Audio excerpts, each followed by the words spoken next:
Good evening, hello viewers. Welcome back to my channel Balal Language School. Today we will learn preposition beyond.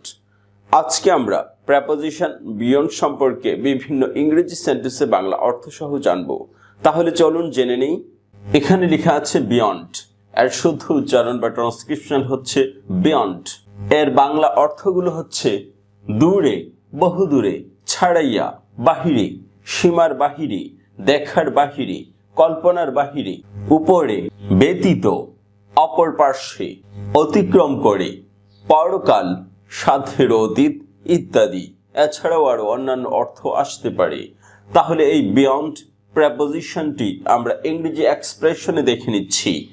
At the further side of something, কোনো কিছু থেকে দূরে, অথবা to the further side of something, কোনো কিছু থেকে দূরে। আর Oxford ডিকশনারির expression অনুযায়ী happening after time, stage or event. Happening ঘটছে, আফটার টাইম কোনো কিছুর পরে, অথবা স্টেজ কোনো পর্যায়ের পরে, অথবা ইভেন্ট কোনো ঘটনার পরে। কোনো ঘটনার পরে যেটা বহু দূরে বা বাহিরে ঘটে থাকে সেইটাই হচ্ছে বিয়ন্ড।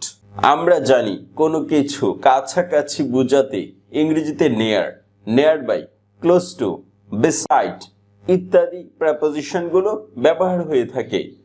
কিন্তু যেটা নাগালের বাহিরে বা কল্পনার বাহিরে বা সাধ্যের বাহিরে বা বহু দূরে, সেইটা বোঝাতে এই বিয়ন্ড প্রেপোজিশনটি ব্যবহার করা হয়।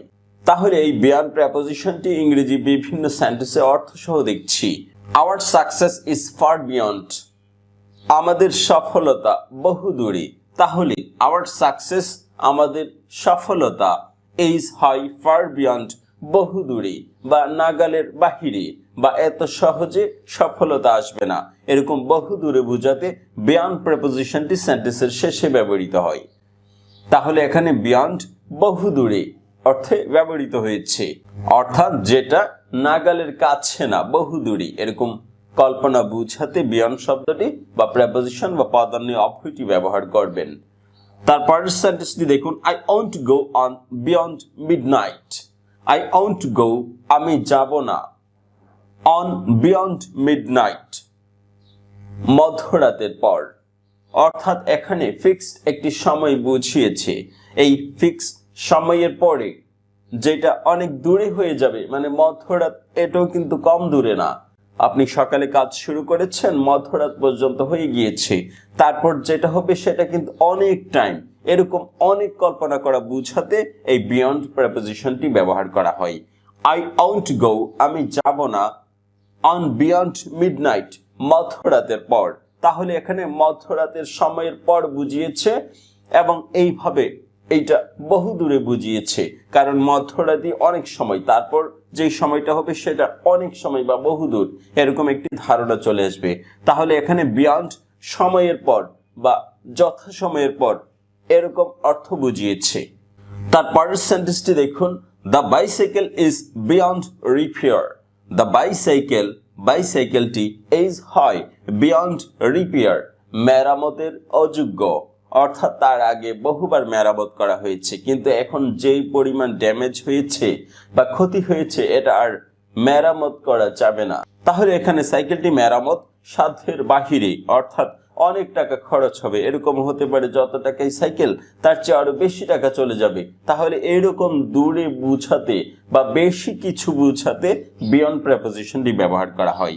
তাহলে এখানে বিয়ন্ড বাহিরে বা মেরামতের অযোগ্য এই অর্থে ব্যবহার করা হয়েছে। আর ইংরেজিতে এটা দেখতে পারেন, টু ড্যামেজ টু রিপেয়ার, এত ড্যামেজ বা ক্ষতি হয়েছে যে রিপেয়ার করা যাচ্ছে না বা মেরামত করা যাচ্ছে না। তাহলে এরকম বেশি পরিমাণ বুঝাতে এই বিয়ন্ড প্রেপোজিশনটি ব্যবহার করা হয়। তার মানে সাধ্যের বাহিরে, অথবা মেরামতের অযোগ্য, অথবা এত ক্ষতি হয়েছে যে এটা মেরামত করা যাবে না, এইরকম অর্থে এখানে বিয়ন্ড শব্দটি বা প্রেপোজিশনটি ব্যবহার করা হয়েছে। তারপরের সেন্টেন্সটি দেখুন, the situation is beyond control. The situation, পরিস্থিতি, ইজ হয়, বিয়ন্ড কন্ট্রোল, নিয়ন্ত্রণের বাহিরে, মানে নিয়ন্ত্রণের বাহিরে চলে গিয়েছে, আপনার কাছাকাছি বা আপনার নিয়ন্ত্রণের কাছাকাছি নেই বা নিয়ন্ত্রণ করতে পারবেন এরকম না, নিয়ন্ত্রণের বাহিরে চলে গেছে মানে অনেক চেষ্টা করেও পারবেন না আর শত চেষ্টা করেও হবে না, এরকম দূরবর্তী কোনো আইডিয়া চলে আসলেই আপনি এই বিয়ন্ড প্রিপোজিশনটি ব্যবহার করবেন। এটা হচ্ছে নিয়ন্ত্রণের বাহিরে। আর সাথে বলেছি আমি একটি এর এমনিতেই প্রিপোজিশনে নিয়ে আসতে হয়, না থাকলেও অফ অর্থ হচ্ছে এর, কিন্তু এখানে অফ লাগে না। একটি প্রিপোজিশনে এসছে, এটার সাথে এমনিতেই এর লাগলে এটা চলে আসবে। তাহলে এখানে বিয়ন্ড বাহিরে বা সাধ্যের বাহিরে বা নিয়ন্ত্রণের বাহিরে অর্থে ব্যবহার করা হয়েছে। তারপরের সেন্টেন্সটি দেখুন, the process is beyond my reach. The process এই পদ্ধতিটা ইজ হয় বিয়ন্ড মাই রিচ আমার নাগালের বাহিরে, মানে যে পদ্ধতি অবলম্বন করে এই কাজটি করা হয়েছে এই পদ্ধতিটা আমি রপ্ত করতে পারবো না, এটা আমার রপ্তের বাহিরে বা নাগালের বাহিরে, বা আমার মতো লোক এই পদ্ধতি অবলম্বন করে এই কাজ করতে পারবো না, এরকম নাগালের বাহিরে বোঝাতে বিয়ন্ড প্রিপোজিশনটি ব্যবহার করা হয়। The process is beyond my reach এই পদ্ধতিটা আমার নাগালের বাহিরে, আমার সাধ্যের বাহিরে বা আমার ক্যাপাসিটির সক্ষমতার বাহিরে। তারপরের সেন্টেন্সটি দেখুন, he got nothing beyond his marks. He got nothing সে কিছুই পেল না, বিয়ন্ড হিজ মার্কস তার ফলাফল ছাড়া বা মার্কস ছাড়া বা পূর্ণমান ছাড়া, সে শুধু নম্বরটাই পেল আর কিছু পেল না, সার্টিফিকেট বা এই জাতীয় কিছুই পেল না। তাহলে যেটা পেল না এরকম দূরবর্তী বোঝাতে এই বিয়ন্ড প্রিপোজিশনটি ছাড়া বা ব্যতীত অর্থে ব্যবহার করা হয়। মানে মার্কসই পেয়েছে, বাকিগুলো পাইতে অনেক কষ্ট হবে বা অনেক পরিশ্রম করতে হবে, বেশি পরিশ্রম বা বেশি কিছু লাগবে, এরকম বোঝাতে এই বিয়ন্ড প্রিপোজিশনটি ব্যবহার করা হয়। তাহলে এখানে বিয়ন্ড ছাড়া বা ব্যতীত অর্থে ব্যবহার করা হয়েছে। তারপরের প্রিপোজিশনটি দেখুন, the math was beyond my abilities. The math was এই অঙ্কটা হলো বিয়ন্ড বাহিরে, মাই অ্যাবিলিটিস আমার সাধ্যের বাহিরে, আমার সক্ষমতার বাহিরে, অর্থাৎ আমি এই অঙ্কটা কষতে পারবো না বা করতে পারবো না, এইরকম বোঝাতে এই বিয়ন্ড প্রিপোজিশনটি ব্যবহার করা হয়। তাহলেই টিচার বুঝে যাবেন যে কোনো ক্রমেই এই অঙ্কটি সে পারছে না, তাকে হেল্প করতে হবে। তাহলে the math was beyond my abilities এই ম্যাথটি আমার সক্ষমতার বাহিরে, অথবা এই ম্যাথটি বা অঙ্কটি আমি কোনো সময় করতে পারবো না, তার মানে অনেক চেষ্টা করে এটা বুঝাতে হবে তাকে। তারপর এখানে আছে বিয়ন্ড দ্য কোয়েশ্চেন, মানে এইরকম ভাবে বুঝিয়েছে যে এখানে আর কোয়েশ্চেন করার কোনো সুযোগ নেই, অর্থাৎ সবগুলো বোঝানো হয়েছে। তাহলে কোয়েশ্চেন করতে হলে যে কোয়েশ্চেন করবে তাকে অনেক পড়াশোনা করতে হবে এবং এত পড়াশোনা করে এই প্রশ্ন করা সম্ভব না। তাহলে এইরকম কোন ক্ষেত্রে বিয়ন্ড দ্য কোয়েশ্চেন প্রশ্নাতীত, যেমন বলা হয় beyondless, boundless and bottomless sea, তার মানে এটার এত গভীরতা বা এত বড় সবকিছু আপনি মেপে দেখতে পারবেন না, এরকম বুঝাতে এই বিয়ন্ডলেস শব্দটি ব্যবহার করা হয়, অথবা বাউন্ডলেস অথবা বটমলেস। এই লেস বুঝাতে বাকি দুটো শব্দ বলেছি, তাহলে বিয়ন্ডলেস মানে হচ্ছে আপনার সাধ্যের বাহিরে। তারপরের সেন্টেন্সটি দেখুন, I walked beyond the village. I walked আমি হাঁটলাম, বিয়ন্ড দ্য ভিলেজ গ্রামের বাহির দিক দিয়ে, অর্থাৎ গ্রামের বাহির দিয়ে আমি হাঁটলাম।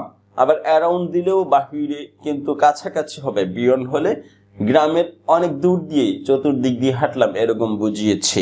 I walked beyond the village আমি গ্রামের বাহির দিয়ে হাঁটলাম, মানে কেউ দেখতে পাবে না এত দূর দিয়ে হেঁটেছেন। তারপরের সেন্টেন্সটি দেখুন, we believe beyond life after death. We believe আমরা বিশ্বাস করি, বিয়ন্ড লাইফ আফটার ডেথ পরবর্তীকাল অথবা মৃত্যুর পরবর্তী জীবনকে। তাহলে যেইটা দেখা যায় না এবং এরকম সময় ঘটবে আপনি কল্পনাও করতে পারেন না, বা কল্পনা করতে পারেন কিন্তু ততটুকু বুঝাতে পারেন না যে এটা এরকম। তাহলে এরকম চিন্তার ক্ষেত্রে বা পরকালের অর্থে যেটা আপনি দেখতে পান না কিন্তু কল্পনা দ্বারা কিছুটা অনুভব করতে পারেন, এই ক্ষেত্রে বিয়ন্ড শব্দটি ব্যবহার করবেন। তাহলে we believe beyond life after death আমরা মৃত্যু পরবর্তী জীবনকে বিশ্বাস করি। তাহলে এই বিয়ন্ড মানে হচ্ছে পরবর্তী জীবন, অদেখা কোনো কিছু জীবন। তাহলে আশা করি এখন এই বাংলা অর্থটি আপনার বোধগম্য হয়েছে। এই বিয়ন্ড দ্বারা কতটুকু কল্পনা করা যায়, অর্থাৎ যেটা সাধ্যের বাহিরে বা বাহিরে, বা পরকাল তো দেখা যায় না, অথবা ছাড়িয়ে গেছে এমন বহু দূরে চলে গেছে। অ্যাওয়ে অর্থও বহু দূরে, কিন্তু এখানে এই বহু দূরে মানে অনেক দূরে, যেটা কল্পনার বাহিরে। এভাবে বিয়ন্ড অর্থ আমরা বুঝে গিয়েছি। ভিডিওটি সম্পূর্ণ দেখার জন্য ধন্যবাদ। যদি আমার এই ভিডিওটি ভালো লাগে তাহলে আমার এই চ্যানেলটি সাবস্ক্রাইব করে এই চ্যানেলের সঙ্গেই থাকবেন। ভালো থাকবেন, বাই বাই।